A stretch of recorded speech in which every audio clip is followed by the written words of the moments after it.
Welcome to Men Talking Mindfulness with co-hosts John McCaskill and Will Schneider. Each week, we take an authentic dive into how mindfulness continually impacts our lives, deepens our relationships, and allows us to be emotionally alive. We filter all of our conversations through the man box, where we unpack how as men we are expected to act in society, how fighting the authentic human experience is exhausting and damaging, and how mindfulness can help. Now, on to the show.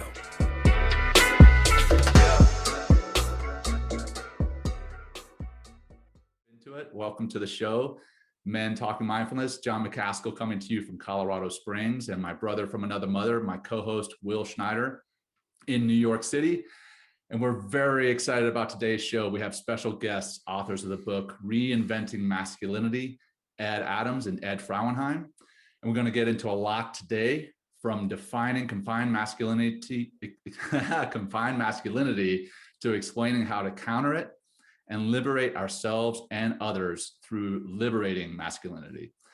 Before we do that, though, I just want to give a quick shout out to our new and first sponsor, Naked Warrior Recovery. Naked Warrior Recovery is a service disabled veteran-owned and operated supplements company owned by fellow former Navy SEAL William Branham. Their mission is to help veterans and first responders recover physically and emotionally from stress and traumatic events. Their focus is to provide superior quality and effectiveness. They offer a range of supplements from super greens for energy and recovery to broad spectrum CBD products to immune defense. Even if you are not a veteran or first responder, they have great products for you.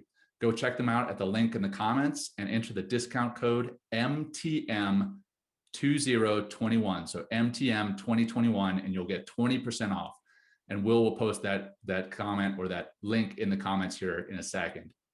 Okay, all that said, I want to introduce our guests today, Ed Adams and Ed Frauenheim. Dr. Ed Adams, he earned his Doctor of Psychology degree from Rutgers University. He is a licensed psychologist and founder of Men Mentoring Men, or M3, which is a not-for-profit organization supporting men in their quest to live happier lives. Now in its 30th year, M3 has touched hundreds of lives by creating a shame-free space for men to discuss, challenge, and support their journey through the complexities of life. Currently, Ed is in a private practice in Somerville and Lambertville, New Jersey, specializing in the treatment of men. In 2013, the Society for Psychological Study of Men and Masculinity's Division 51 of APA awarded Ed the Practitioner of the Year Award. In 2018, Ed served as president of Division 51 and has helped to strengthen the division to become a stronger voice by highlighting the research, treatment guidelines, and applied psychological skills that help men thrive. Ed's major presidential initiative was to encourage men and women to recognize compassion and self-compassion as masculine traits. Ed is also an accomplished painter and sculptor. He was commissioned to create a bust of Oscar Schindler that was presented to Steven Spielberg, and a 13-foot bronze sculpture that honors Raoul Wallenberg. His paintings are in private collections, universities, corporate collections, and museums. I would love to see some of this stuff, Ed. In 2017, Ed published a book, Becoming a Happier Man, A Man's Guide to Living a Full and Meaningful Life. This book couples his paintings with the essential ingredients presented when a man declares himself as happy. Ed Frauenheim is a journalist, researcher, speaker, and book author. His main topics are masculinity and workplace culture. That's probably why you know Val, the workplace culture, as well as the intersection between the two. Most recently, he published Reinventing Masculinity, which is what we're going to be talking about today. And apart from his books, Ed's stories have been featured in Fortune, Wired, and USA Today. Ed also is co-founder of the Teal Team, a group of professionals dedicated to bringing about more soulful, conscious organizations, another place where you know Val from. He is a board member of 2 organizations and lives in San Francisco with his wife and 2 teenage children. Welcome to the show, Ed and Ed. So excited to have you with us here today. And I'm going to turn it over to Will. Will is going to lead us through an opening grounding practice and go from there. Well, I first want to say good morning, guys, and everybody that's here. Good afternoon if you're on the East Coast, and thanks for everyone showing up that's already on the feed. Great to have another set of, or another author, two authors on today, and to further our discussion on masculinity and how we can just be better men for ourselves and for the world and for the planet. But first, like we typically do, we like to start off with a real simple grounding practice as a means to show you a tool and how incredibly powerful breath and mindfulness can be, as well as an opportunity to calm John down, because I know he's really excited, and myself and Ed. So let's just so it's like simply find your spine. We're just gonna because I really want to maximize the time today with Ed and reinventing masculinity. So close your eyes, find a nice comfortable seat. If you're comfortable closing your eyes, close those eyes. Create a nice long spine. So instead of rounding through your shoulders and collapsing your chest, right? Work from the very base of your spine through your sit bones all the way through the crown of the head. Let's open up our throat and our mouth really wide and release the energy in our throat with a big exhale out. All right, good. Let's do 5 breaths into the nose, really big. Big, big, big balloon breath. Exhale out your mouth. And do it again. Big breath in. Exhale out. Good. Again, 3 more breaths. Nice, smooth, flowing quality of breath. Ground a little deeper on the exhale. 2 more. See if you can relax on this exhale. Any tension in your face, jaw, shoulders, nice and easy. And 1 more big breath in.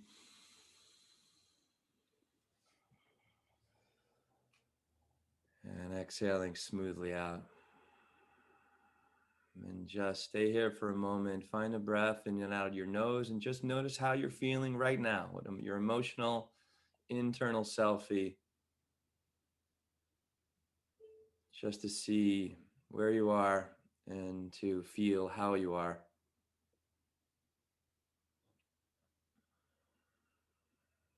Great. When you're ready, open your eyes if they're closed, and welcome to the show, everybody. So excited once again to have everybody here today. Let's begin, John. Where shall we start? Yeah. So again, thank you both so much for being here. We love what you're doing, and we're just going to jump right into questions. So first, what inspired you? And I'm just going to fire these questions out, and you guys can figure out between the two of you who wants to answer them. But first, what inspired you both to start focusing on masculinity, confined masculinity? And at what point did you realize that you needed to write a book about it, or several books? I could take a stab at starting that, Ed. Sure, go ahead. Fill in there. We didn't plan who would go first here, John will. Yeah, I think we have a kind of a neat collective story behind this focus on masculinity. For my part, this was kind of a lifelong struggle with these man rules, as we put it in the book, John. Starting off as a teenager, 12-year-old, kind of coming into this understanding of being a man and not fitting in to the rules well, being skinny when you're supposed to be probably more like what you look like,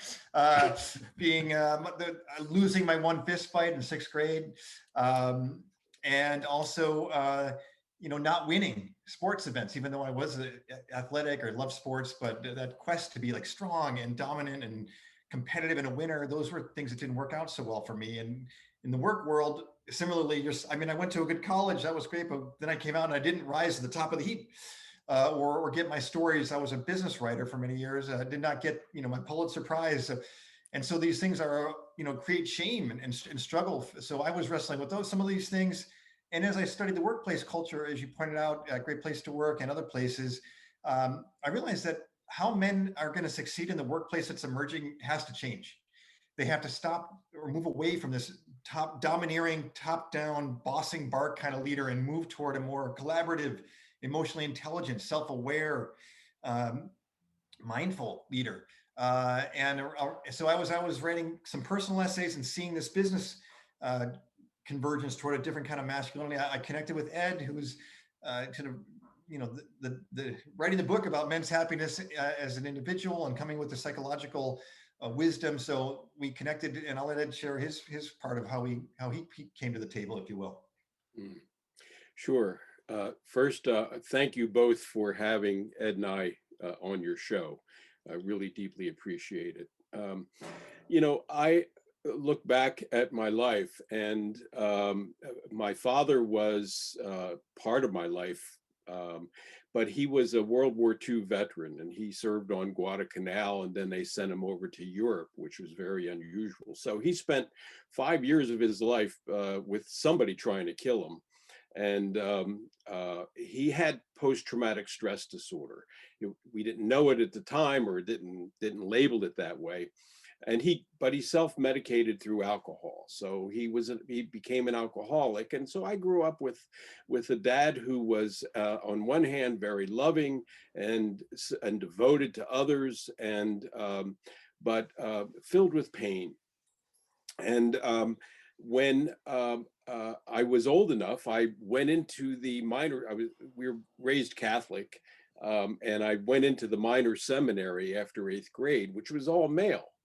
And then I was there 2 years and went into a co-ed high school, finished that, and then went to Xavier University in Cincinnati, which is a Jesuit school, which at the time was all male. So I was surrounded by men from an early time, in many ways, finding many fathers. Only one biological father, of course, but finding many men who fathered me. And when I went into private practice and finished my degree, went into practice and so on, no one paid any attention to men. I mean, you would be hard pressed to find any mental health professional who ever took a course in the treatment of men. But I started to see men in my practice, and frankly was initially in my early years kind of intimidated by some of the men, their roughness, their hardness, and I think that was related to my experiences with Dad. What happened was I decided, besides being a psychologist, I wanted to do art. So I told my partners at the time that I was going to be reducing my clinical hours. And for some reason or another, which is a story unto itself, it didn't work out. So I left that practice. But by doing so, I left 2 of my best male friends who treated my leaving that practice as if it was a divorce. And so I was missing male company. So I decided, well, I'll start a men's group and I'll put men around me. So I started a typical clinical group. And that lasted about 6 months before I realized that something very powerful was happening. And that is, men were getting together and feeling safe with each other, and were thriving by talking about real life issues. So I changed it from a clinical group to more of a coaching model so I could participate in it. To make a long story short, that evolved over 30 years into a nonprofit organization called Men Mentoring Men, which went from a start of 3 men to now we serve over 100 men, have 5 ongoing groups in 2 geographic locations, and over the years have touched the lives of hundreds and hundreds of men. So that's that. And then, I participated in over 1,000 men meetings and facilitated weekends and groups and so on. So the men were teaching me about what works and what doesn't work about a man. And so putting that together in a book seemed to make a lot of sense. And that's, plus it's my life's work. So reinventing masculinity is really a sum total of much of what I've learned, both clinically and personally as a man. Beautiful. We're very thankful that you started that group. It sounds as though you started that group mostly for yourself, almost to fill a void that had been opened up when you left that one practice. Yeah. And now it's almost like a Knights of the Round Table, if you will, where there's nobody at the head of the table, and everyone is just there sharing that safe space and enjoying and benefiting from what it is you've built. And I know Will has a question at the bottom of our list, but I'd love to bring it to the top about the shaming. Will, if you want to ask that question, man. Well, yeah. I think it's like, as I'm reading through the book, I mean, just picking out all these wonderful pieces and how like very strategically you've designed M3. And the only rule, what's the only rule? It's about shaming, right? What's the only rule, Right. Ed Adams? The only rule is no man shames another man. Right, great. And yes, and that's great. So no man shames another man. So why is that? It's kind of like Fight Club, right? It's like no one that talks about Fight Club. But it's like, and that's why is that rule the only rule and obviously the most important rule, because it's the only rule. Right.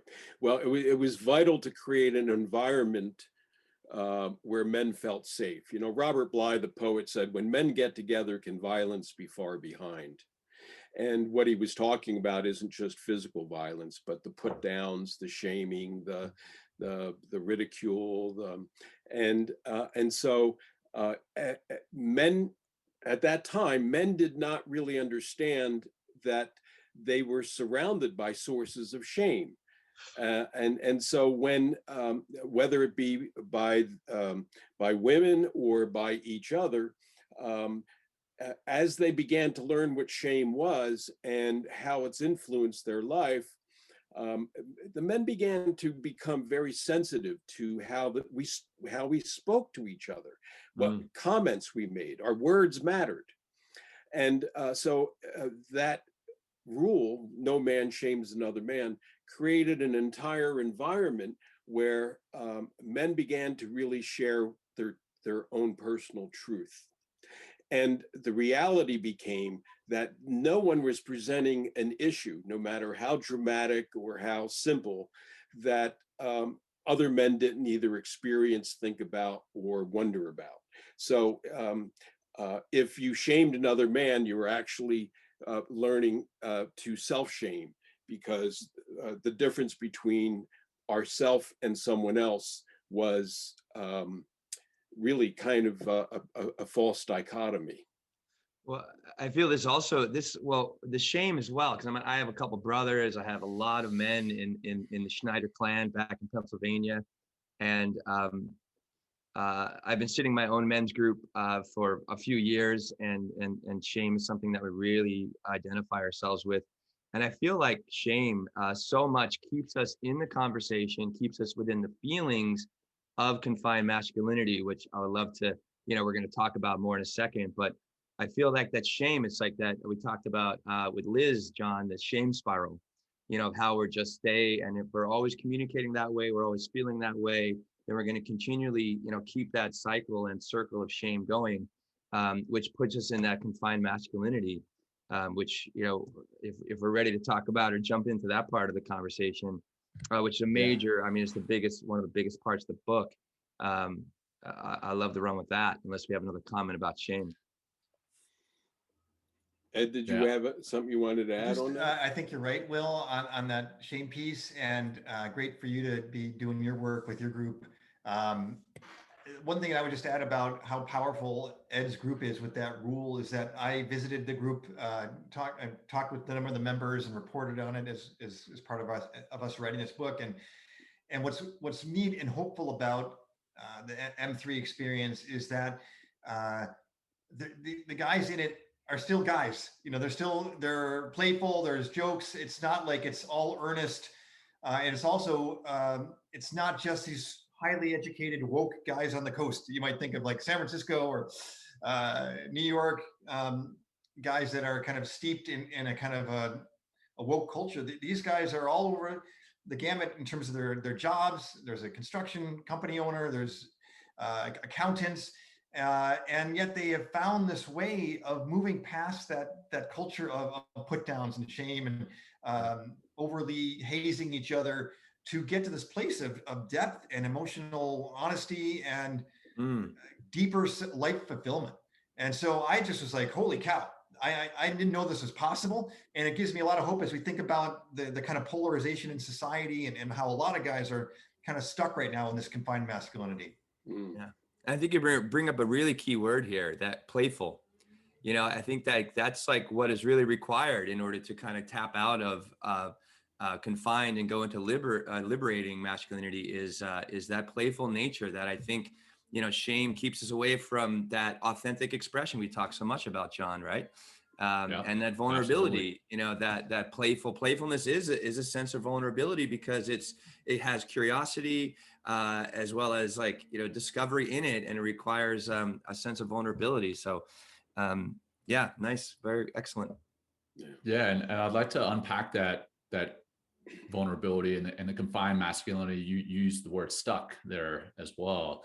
And a few weeks back, we had the author Liz Plank. She's the author of For the Love of Men. There's a lot of overlap between the two books, and they're both phenomenal books. And she used the term toxic masculinity, which we've even used thus far in this conversation.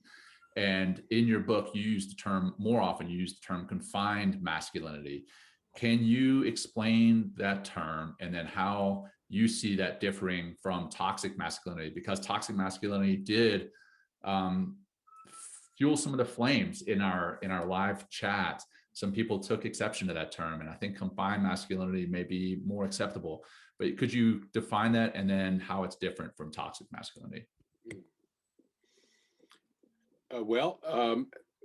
Let me say right off the bat that one of the things that we try to present in the book is the idea that fundamentally men are good people, self-sacrificing, loving, caring, generous,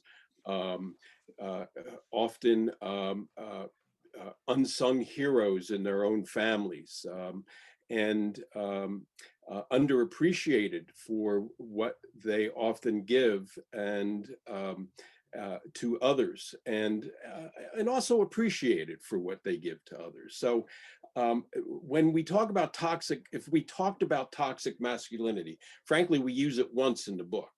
We use that term once in the book to describe the sort of the social phenomena that has of talking about toxic masculinity, because what it does is, frankly, I think it's a source of shame for men. To think of oneself as poisonous, which toxicity is, doesn't do a lot to one's sense of self. A sense of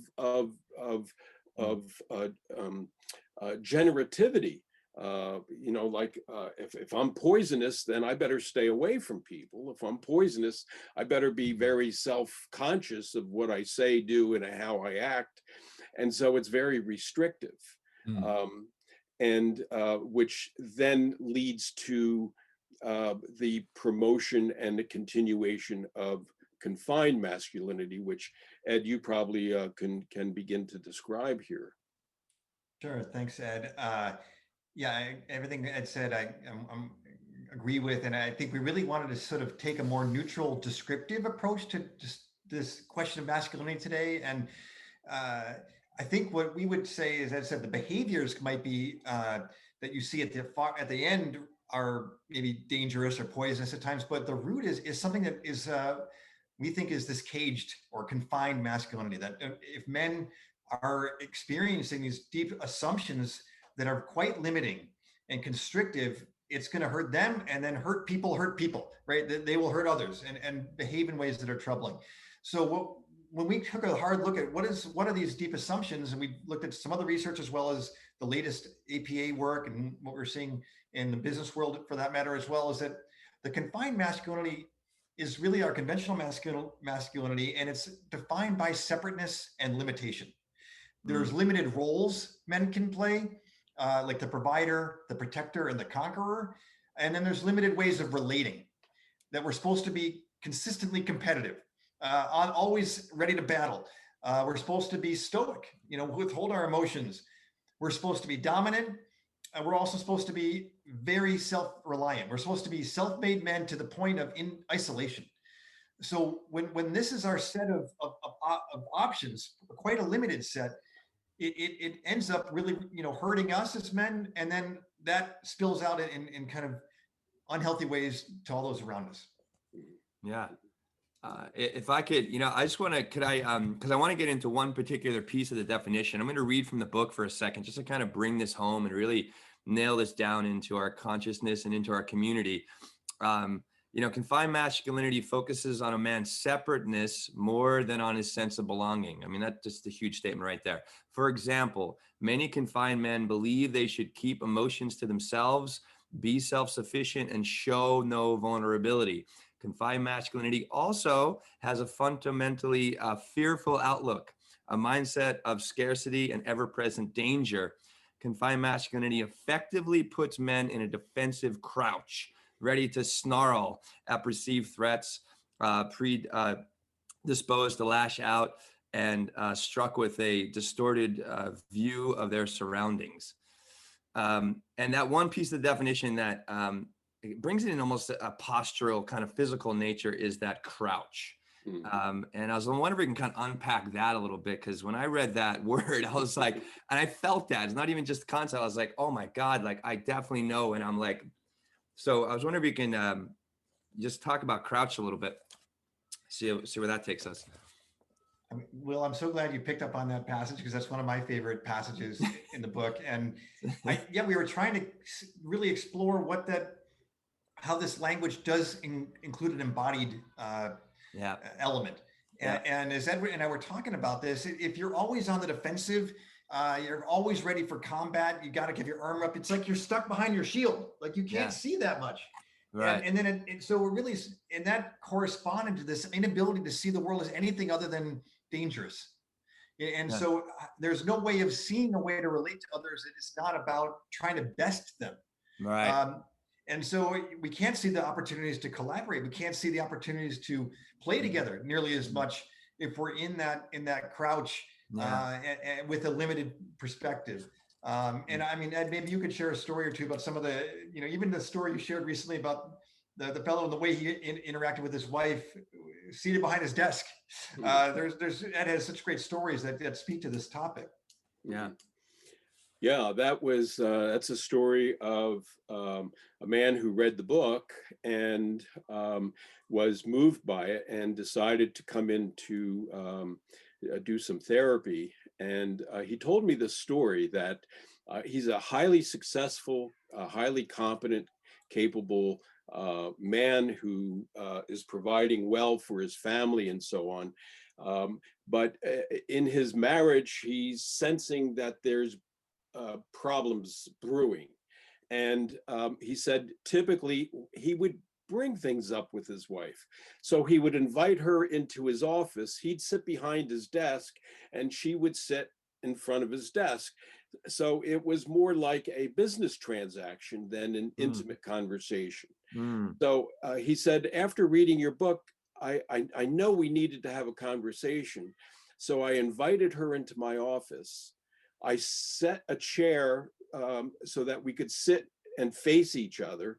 I took her hand and I said that I want to have a really important conversation with you about my love for you. And he also put on a rather inexpensive armband.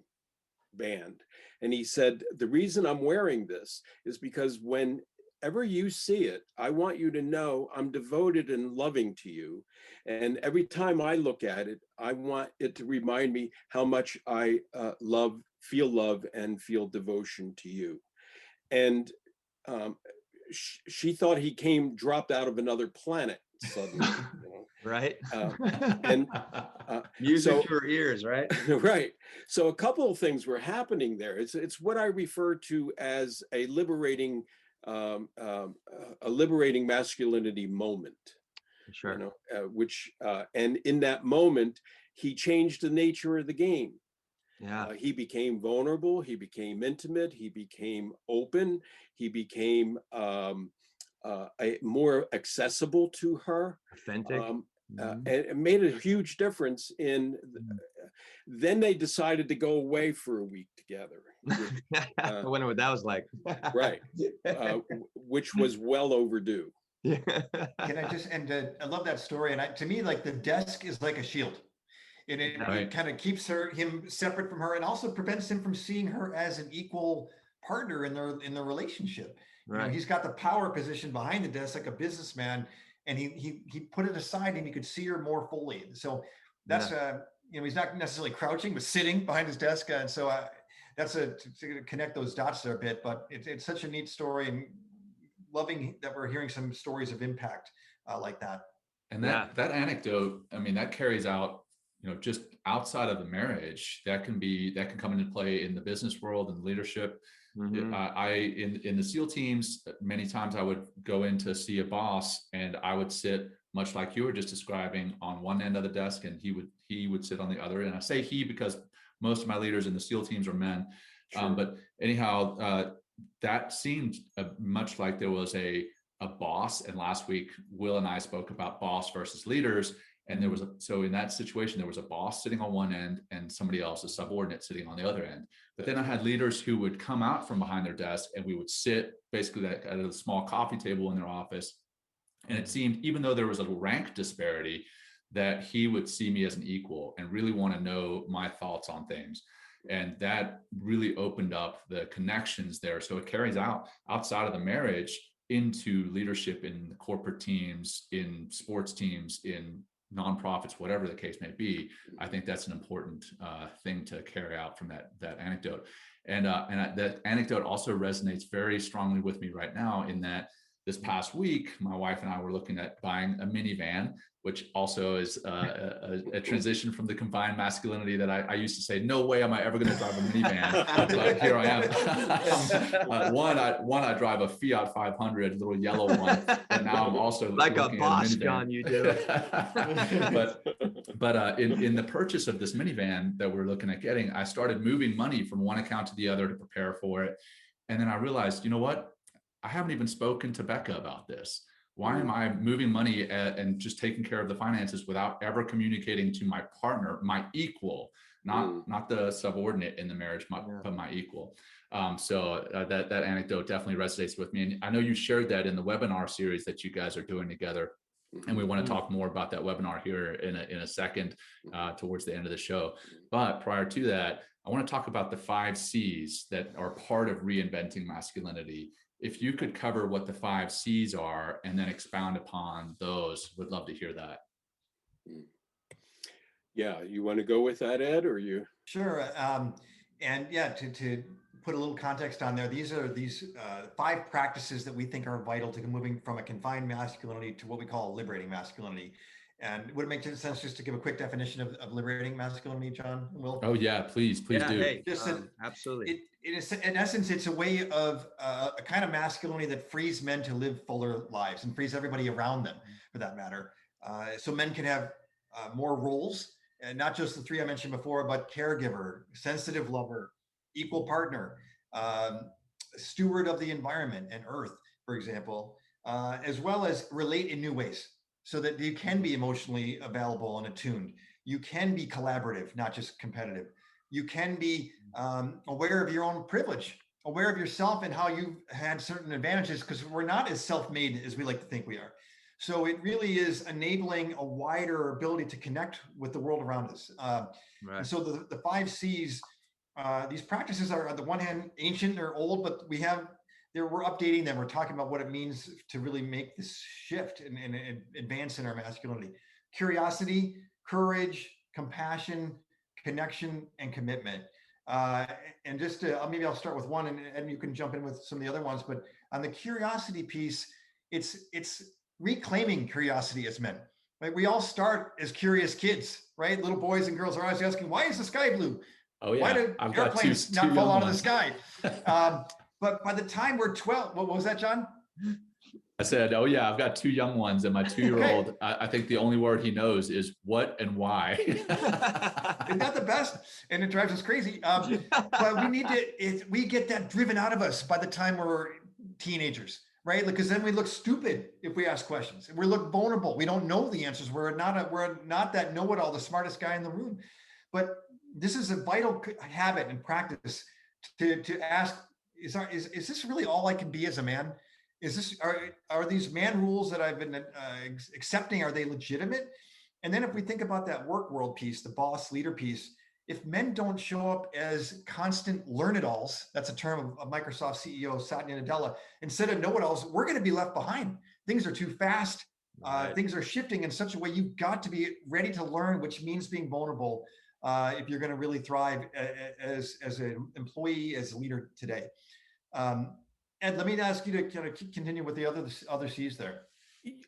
Okay. One thought on curiosity, though, is the idea that the reason we use the word reinventing masculinity is that men have to be aware that the way we're taught to be men is invented. It's not built in. It's invented. It's socially constructed. And we give many examples of how ideas of what it means to be a man have changed over time. So curiosity fits in when you begin to understand, if that's invented, then is it working for me? You know, is it working for our relationships? Am I happier? Am I more successful with being a father or a partner? Then once you have the idea that these invention ideas, these concepts need to be challenged, it takes a great deal of courage to begin to question them and to have the courage to challenge them within yourself and within other men. This is where men mentoring men, M3, it's so helpful to have other men helping other men identify confined masculinity traits and in a non-shaming way challenge them, you know. Or make suggestions like, yeah, instead of complaining about this issue with your wife, why don't you talk to her? Right. You know, why don't you have that conversation? Novel idea. Yeah, you imagine that?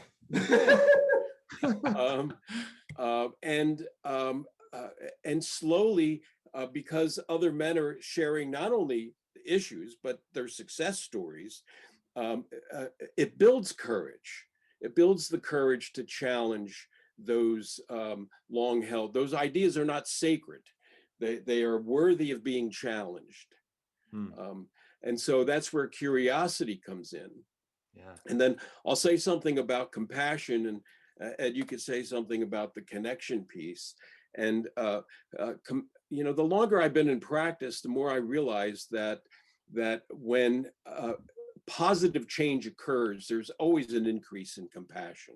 Yeah. And by definition, compassion is the recognition of the suffering or the pain or discomfort in someone else, and the willingness to do something about it or to prevent it.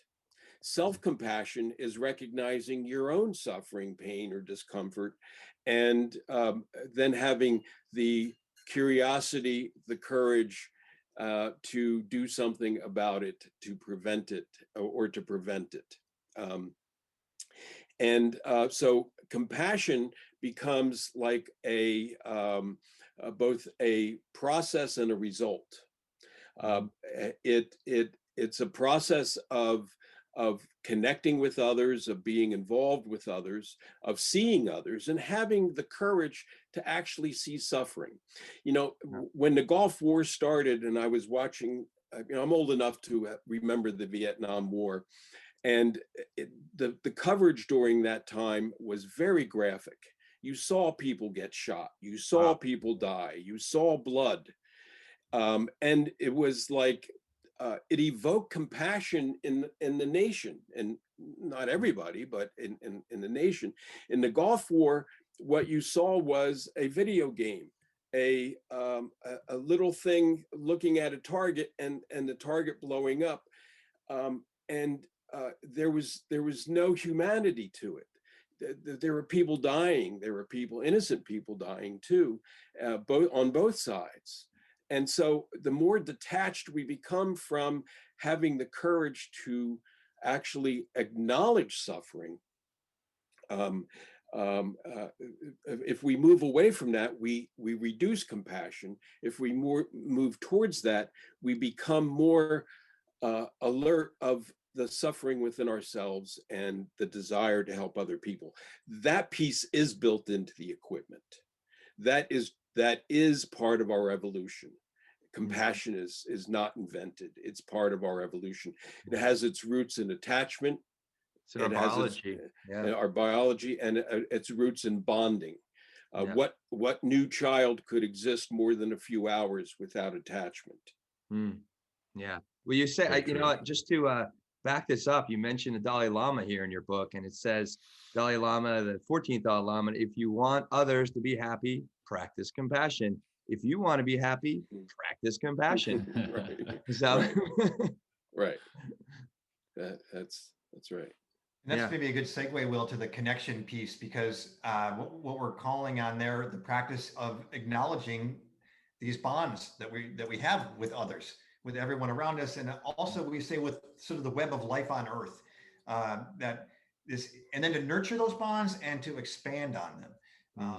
It's saying, we can't be in that purely separate identification as men, the self-made man, or let our bonds be simply sort of tribal, where we're getting together with other men in opposition to other men or other people.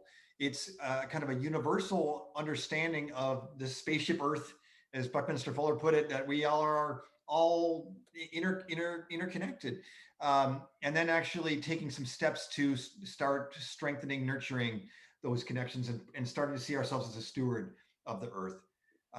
And then the last C, if I can jump into that one too, Ed, is commitment, which sort of is applying all the other four and being real about it, sticking with it when it's tough, creating habits. There's a lot of science around self-improvement, all the sort of personal analytics around fitness you can start applying to your identity as a man. Some of the mindfulness habits that I know you guys are doing such great work on. And there's some great role models out there. And just to mention one in the business world, the CEO of Cisco, the technology giant, Chuck Robbins, comes to my mind. You may have remember we talked about him in the book, but he's a guy that felt connected in ways that business leaders didn't always in the past. In recent years, he had a dream that he was in his San Jose community visiting a homeless encampment, which is a major problem in the San Francisco Bay Area. And he saw the face of his pastor and his father in this dream. And it prompted him the next morning to say, I've got to do something about this. He called the mayor of San Jose and kicked off a program to devote tens of millions of dollars to homeless housing, and kind of prompted the entire company of 80,000 employees to get more involved in community service, and not at the exclusion of business success. In fact, they launched the most successful product during his tenure as CEO. It's more that the employees were like, yeah, this guy is inspiring me, and I want to be part of this company and give my all. So this is the kind of connectedness happening in the top of the business world, and we can be motivated by these kind of role models to stick with it and know that we're heading in the right direction. Well, I think it's fascinating. You talked about Cisco, and it's no longer just transactional, right? And money, right? It's humanity. Right. And by being and living in the energy of humanity, we light up more of our humanity, which is ultimately, you said connectedness. There's also, you mentioned in the book, the interdependence on one another. That's how we thrive as an individual connecting, but also as we thrive as a human species. There's an exercise that actually pre-COVID exercise that I would ask some men to do, which is to, on visiting hours, go to a hospital, pick up a dozen roses at a 7-Eleven or something like that, and walk around the hospital. And when somebody doesn't have a visitor, just walk in and offer them a rose. And to make that, I asked them to make that commitment to me to do that. Then if we work backwards, that commitment allows them to see how connected they are to others. And then if you step back from that, how compassion makes a huge difference, not only in the person they're gifting the rose to, but within themselves. And frankly, it takes courage to do that. And it takes a lot of curiosity to say, Can I do this? Am I brave enough to do this? Will this even matter? Things of that nature. So the 5 C's don't work only forward to backward, they work backward to forward, and they get all mixed up in between. They're very kinetic. Yeah. Definitely. And wow, got tongue tied there. So we're starting to come a little bit close to time here, but I want to ask a few more questions, and then I want to give an opportunity for you to, promote your book and promote your webinar. But in the book, you mentioned that society has actually benefited from confined masculinity at times. And how can we go about reinventing masculinity while we make sure that we don't miss out on the advances we could be making if we kept and maintained the status quo of confined masculinity? I could take a stab at starting that, John. There is nothing wrong with the provider and protector identities, and they've done a lot of great things for humanity. They've fed our families, they've protected companies, but also countries against invasions. Ed's father and yourself and many men and women, for that matter, have put their lives on the line for great causes, for democracy and freedom. And we don't want to take away that. It's more that we see this liberating masculinity as an additive set of choices, giving us more options and a fuller expression of our humanity. And so it's a great point you're raising there.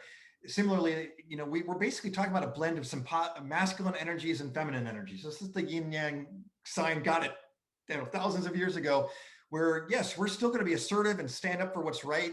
Some of those masculine features, and also, but let's open our receptiveness, our sensitivity, some of the more feminine features, energies, so that we really can be integrated and solve the global problems we have in ways that we can't if we're just that hard, aggressive, self-made men. Wow. Ed, would you add anything to that? Well, I think you covered that pretty well, Ed. Thank you. Yeah. I just want to jump in and say one more thing, and then I guess we can start closing, John, as much as I don't want to end this conversation at all. I know. This is so great, but I think it's like coming back to the 5 C's and the practicing of the 5 C's is going to, we talked about, our connection. I'm going to pick on here a little bit or kind of pick apart. It's that, if we're practicing connection, right, we're going to actually hack into that biology that we talked about earlier. And oxytocin being one of those hormones that is this bonding agent between us.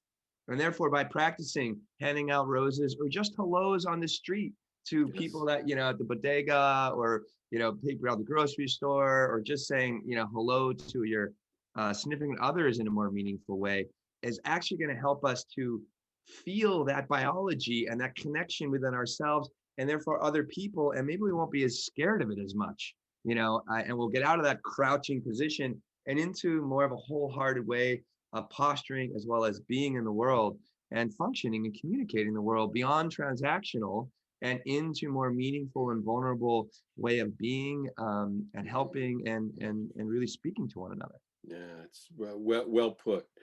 And could you imagine what the world would be like if men over the past couple of 100 years haven't held themselves back because of the confined nature of beliefs about what it means to be a man? I would dare say if men let it rip and really let their talent, skills, and their love and their connectedness rip, we wouldn't recognize the world right now as it is. Completely. Yeah, that's Definitely. Awesome. Can I offer one small step, like you're getting at, when you get to that the world that Ed's getting at? I love the examples you gave, the saying hello more fully to people in the neighborhood, the bodega, their spouse. One thing that can be powerful, especially to men in our 50s, 60s, 70s, is connecting back to old friends, childhood friends. Yeah. I know I've been doing that with like a text thread of like 14 of us high school, middle school guys. And it's been a really beautiful experience. We were much more that, semi-confined guys razzing each other a lot. And yet there's now moments of like vulnerability and interstitched interwoven with like sports fandom and playfulness, but it's really that's a way that a lot of guys, I think, can safely enter this territory. To your point, like how do we get them to go in different directions? Like go back and talk to your old friend. They're still alive. They know you at a really young age, and it may be easier to do than starting to make new friends, is to connect with some old ones. Yeah. Yeah. And it's Indeed. probably a safe start too, because you know them. So Yep. Yeah, and loneliness in men is frankly epidemic. yeah. Yeah. That's a question we have here, but I don't know if we're going to, Yeah, maybe we'll have you guys spoke a back. little Would bit. be great. We spoke a little bit about that a few weeks ago. Yeah. Yeah. Will and I spoke about that a couple of weeks ago when we had Liz on, and or it may have been right after we had Liz on, but we both really kind of asked each other, how many close friends do we have that we stay in regular contact with? Like obviously in high school and junior, middle school, we have a bunch of friends kind of running together or whatever. And in the SEAL teams, you have a lot of buddies that you're kind of doing things with all the time. But now that I've left the military, I can honestly tell you that, and I've moved to a new area, I don't have that many close friends. As a matter of fact, probably one of my best friends is Will, and I've never actually met Will personally. That's awesome, John. Everything has been virtual. So, I mean, Will and I have had some pretty deep conversations, and we've shared that with everyone. But yeah, it's pretty amazing how there's almost like a fear of developing new friendships as a man. It feels almost as though that in and of itself, developing a new friend is feminine. And there's even a term, bromance. Like if you have a friend with that's a male, people are like, oh, you're spending a lot of time with your male buddy. Is that a bromance? And right. John, isn't that sort of becoming an okay term? I mean, I think Ed and I are pretty hopeful about where things are going. And I think that term is actually a good sign, because it's like, yeah, bromances are okay. It's not the old homophobic taboo declaration. It's sort of saying, we're all rom-com guys on some level. Like we can go there and have these bromances. So I think that's kind of a hopeful term. Yeah. No, I do too. And one of the things that you also hit in the book was one of the men in the M3 group. I think it was in the M3 group. Eventually he came to a point where he loved the rest of the team, and he was like, I love you guys. And I mean, that's an acceptable term amongst men. And I'm glad that it's gaining more acceptance. So as we're starting to wrap up, I want to give you guys an opportunity to promote the book, promote the other work that you guys are doing. For those who are watching, the book is Reinventing Masculinity by Ed Adams and Ed Frauenheim. And then I know both of you have you have Ed Adams, you have M3, Ed Frauenheim, you have the Teal Team. I'd love each of you to speak about that. And then for our listeners, watchers, whoever else, how they can get a hold of you. And then we'll start to wrap it up. Ed Adams, we'll start with you. Okay. Reinventing Masculinity, Liberating Power of Compassion and Connection is available at your local bookstores. It's available on Amazon. And it makes a great gift for your sons as well as your brother-in-laws. And frankly, it's a great book for women to read, because it puts them in touch with men who are moving towards a liberating masculinity. Men Mentoring Men, people can contact Men Mentoring Men by going to the website, which is menmentoringmen.org. Our book is on reinventingmasculinity.com, and people could get to me by going to DREDADAMS, DrEdAdams.net. As one of my patients pointed out, it spells Dread Adams. Watch out for Ed. That's no accident. That's right. And Ed? Thanks, Ed. Sometimes we're also known as the two-headed monster. So it's either the two-headed monster. That's hilarious. But yeah, thanks for that invitation. I am working through this group called the Teal Team at thetealteam.com, helping with organizational cultures evolve to a higher consciousness and a better masculinity. You can find me on LinkedIn, as Ed said, you can find our book on Amazon, also reinventingmasculinity.com. And I'm offering workshops on reinventing masculinity at work in particular. So if that's of interest, please let me know. You can contact me through LinkedIn or that Teal Team site. And thanks for that opportunity to talk about everything today, John and Will. Oh my, Absolutely. yeah, our pleasure. Now, And something in the future, just so your listeners are aware, Ed and I are developing a course based on the book, and we're in the process of making that happen. And maybe that would be a good reason to come back on your show. I think we would love to have you back. I actually just dropped reinventingmasculinity.com in the feed, as well as menmentoringmen.org in the feed. So it's there and it's going to live there forever. Yeah, I think maybe in another, couple months, or once you get this, whenever you feel, I would love to have you guys back. We still have a hell of a lot of questions and I think it would be really a lot of fun to forward this conversation. Because we, John and I and Men Talking Mindfulness, we're growing a community of more conscious men. And I just feel so much more passion and so much more responsibility to do this work because of the need and this kind of gaping hole of this connection that is really needed in order for us to really transform into the world that we can have. All hands on deck kind of thing, right? That's right. Well, you two guys are doing a great job and a greater service than you can imagine. Thank you. Well, thank you for that. I imagine it's all hands on deck, and then sometimes they go under the water.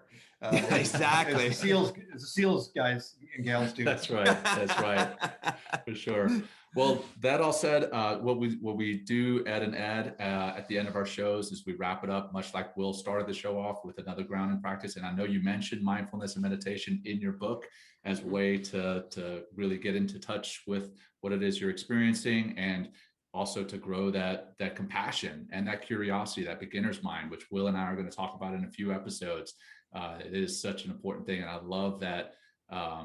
What was it? The learn it alls. That I love that. I'm going to use that from now on. So, okay, that said, we'll just wrap it up with a quick grounding practice. Keep it short and sweet. So if you're comfortable doing so, go ahead and close your eyes. Otherwise, just lower your gaze and soften your focus and bring your attention again to your breath. And we're just going to do 3 box breaths, breathing in for 4, holding for 4, breathing out for 4, holding for 4, and doing that 3 times over. So begin by breathing out all your air, breathing in, hold for 4, let it go for 3, 2, 1, hold for 4, breathing in, hold for 4, let that go for 3, 2, 1, hold for 4. One more, breathing in for 4. Hold for 4. Letting that go, nice and easy. 4, 3, 2, 1. Hold for 4. And we're done. Go ahead and come out of the practice as you're ready. Thank you, gentlemen, so much. Again, it's been an honor and a privilege. We really appreciate it. Will, I'll turn it over to you to wrap up the show. Again, thank you, gentlemen. Thank you for this great book. I really encourage, my eyes are even more open now by reading this book. So get a hold of it. It's in our feed. I don't want to, we weren't ignoring the comments today. We got a lot of great comments here from everybody. All like the 20 some people that were on the live feed. We're going to do a follow-up episode next week. So please tap into that. We're going to answer those questions and dig a little bit deeper here. And also please subscribe to our podcast, leave a review, share this with community, share this with the men in your life that might be inspired by this work, or that help, or that that are confined, and gently bring them into this conversation. Hope we can create a more liberating world around masculinity, where we all can thrive, men, women, everybody, environment, children, animals, And thank you once again, everybody. And we'll have you guys back again. Ed and Ed, so much appreciate. John, thanks for holding space. And have a great day, everybody. Thank you. Thank you. Thanks, Will and John. Thanks, everyone. Thanks for joining Will and John on Men Talking Mindfulness. If you enjoyed the show, please like and share it with your friends and family, and please, we would appreciate a review too. Until next time, this has been Men Talking Mindfulness. Thanks for showing up.